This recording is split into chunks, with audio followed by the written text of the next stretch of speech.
Last night, Donald Trump said that the majority, almost everybody, I think was his expression, almost everybody wanted to overturn Roe v. Wade.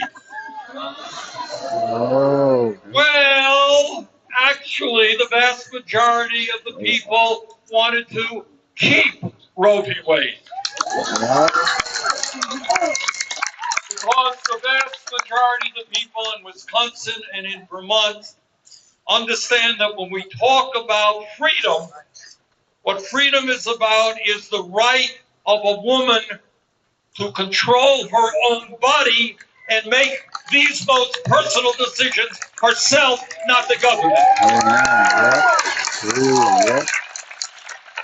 And Trump and all of his friends who tell us how much they hate big government, apparently they think the government has a right to intrude on the very personal decision of every woman in America. We disagree. Well, Trump talked about Social Security. Well, Social Security is a huge issue. And what he said last night, again, was a categorical lie. He said Social Security and the future of Social Security is being damaged and threatened by illegal immigrants. The truth, in fact, is exactly the opposite. For better or for worse, illegal immigrants in this country are contributing billions of dollars into the Social Security fund and are not collecting anything from that. But when we talk about Social Security, which is a real issue, let's be clear. 1/4 of senior citizens in this country are living in poverty with income of less than $15,000 a year. Half of seniors in America are living on less than $30,000 a year. I don't know, frankly, how people get by on those types of incomes. So the truth is, there is a problem in Social Security. It's not caused by illegal immigrants. You know what it is caused by? It's caused by a disastrous and unfair funding mechanism, which says that if you make $165,000 a year, you contribute the same amount into Social Security as somebody who makes $1 million a year. Exactly. Our job is to lift that cap, tax all the income of the rich. Exactly. And let me tell you what you do. If we do that, we do two very important things. Number one, we greatly expand benefits for Social Security recipients, especially lower income elderly people, something we absolutely have got to do. And the other thing you do is when you scrap the cap, you're going to increase the solvency of Social Security by 75 years.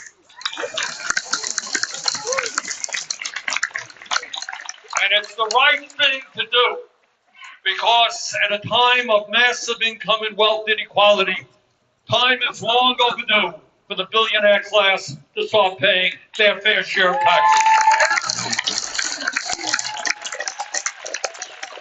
And the other thing that I found distressing last night is Trump's refusal to even answer the questions. Now, between you and me, one of the great crises, or maybe the great crisis, facing the Midwest, facing New England, facing the world, is climate change. Now, Donald Trump, who, as all of you know, is a renowned scientist, he has studied the climate issue year after year, talking to the great scientists all over the world. And based on his exhaustive research, he has concluded that climate change is a hoax created by the Chinese. Uniquely in the world, he has reached that conclusion. And last night, when he was asked about climate change, he didn't even say one word. I think he was embarrassed to tell the American people what he believes. But you and I understand that if we are not bold in addressing this crisis with countries all over the world, the future we're going to be leaving to our kids and our grandchildren will be increasingly unhealthy and uninhabitable. And I'm proud to tell you that under Biden, by the way, we have made more progress in transforming our energy system away from fossil fuel than we have ever done in the history of this country.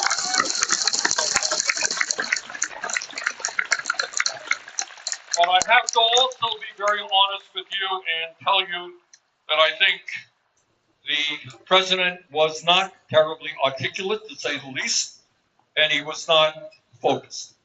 He did not defend a very strong record. He should have been loud and clear in telling the American people that he was the first president in American history ever to walk on a picket line with striking workers. He should have been very clear, talking about the millions of jobs that we have created, rebuilding our crumbling infrastructure, and on many other issues. And also, I thought he was lacking in not doing what we all have got to do, and that is tell the American people what the agenda is for the next 4 years. So why don't I do that? And together we can do that. But before I go there, I want to talk a little bit about what is far too rarely discussed and was not discussed at all last night. These are the pain that I often feel as a U.S. Senator. It's not that people disagree on the issues, but that some of the very most important issues facing our country and the world are almost never discussed. To my mind, maybe the most important issue is that right now, both from an economic perspective and a political perspective, we are living in a country where the people on top have never, ever had so much power. So what we are seeing in America today is more income and wealth inequality than we have ever had in the history of our country. The status quo working very well for the people on top. Today, if you can believe it, 3 people in America, richest 3 people, own more wealth than the bottom half of American society, 160 million people. We don't talk about that issue, but that is immoral, it is grotesque, and it is not what this country is supposed to be about. Exactly. Today we have an economy in which the very, very rich are becoming much richer. Proliferation of billionaires, while 60% of our people are living paycheck to paycheck.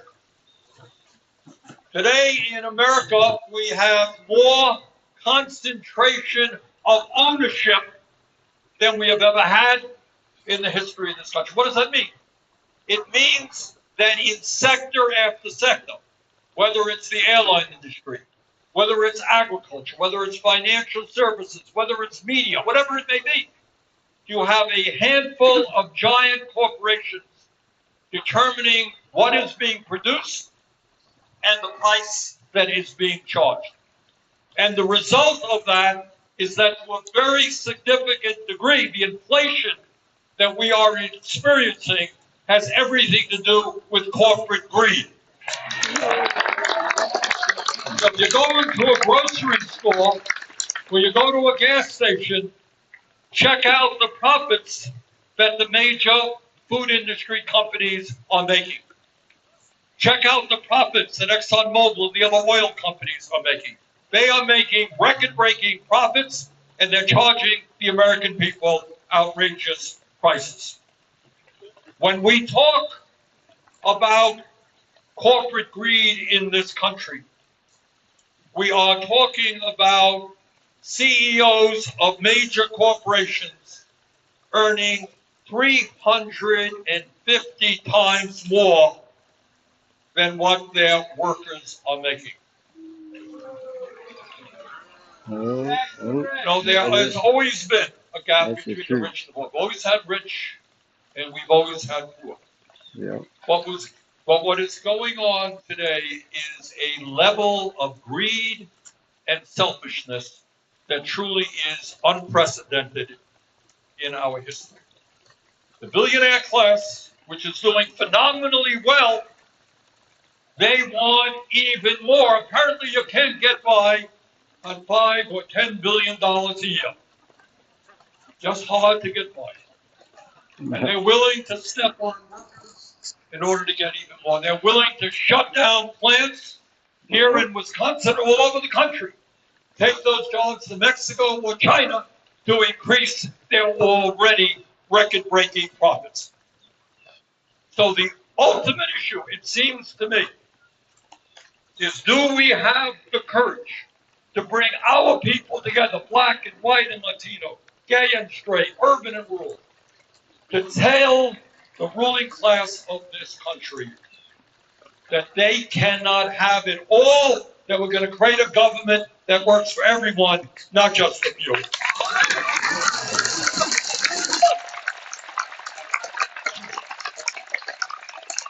There is a lot of anger in this country. And in my view, people have a right to be angry. But if you're going to get angry at the right people for the right reason.